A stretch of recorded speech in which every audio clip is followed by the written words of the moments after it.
Ang kwento sa likod ng tatlong magkakapatid na ito na tinatawag na zombie. Bago ang lahat, wag natin kalimutan suportahan ang ama ng Kalingap Val Santos Matubang at ang anak nito na si Kalingap Rab Matubang.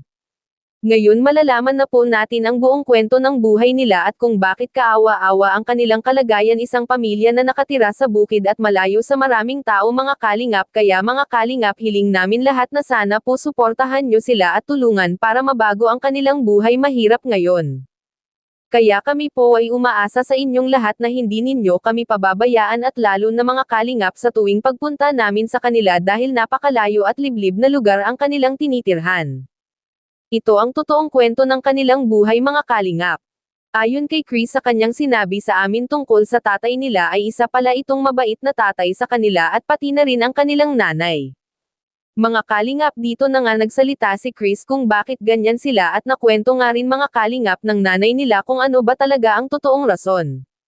Habang nagsasalita po si nanay at ang kanyang anak na si Chris, ay sobrang naawa po kami sa kanila at napatulong luha po ako, mga Kalingap, sa mga narinig ko sa kanila. Una pala, namatay ang kanilang kapatid dahil parang nalasan daw po ito.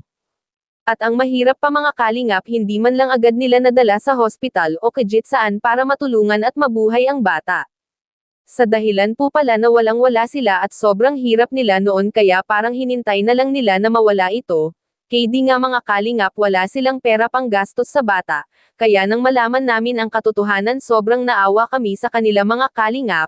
Nagka-trauma ang bawat isa sa kanila, kaya talagang naiintindihan naman po namin ang kanilang kalagayan at kung bakit hindi talaga sila nakikipag-usap sa amin ng matagal dahil nga sa mga nakaraan nila. Ito lang po muna, mga Kalingap. Maraming salamat po sa inyong lahat.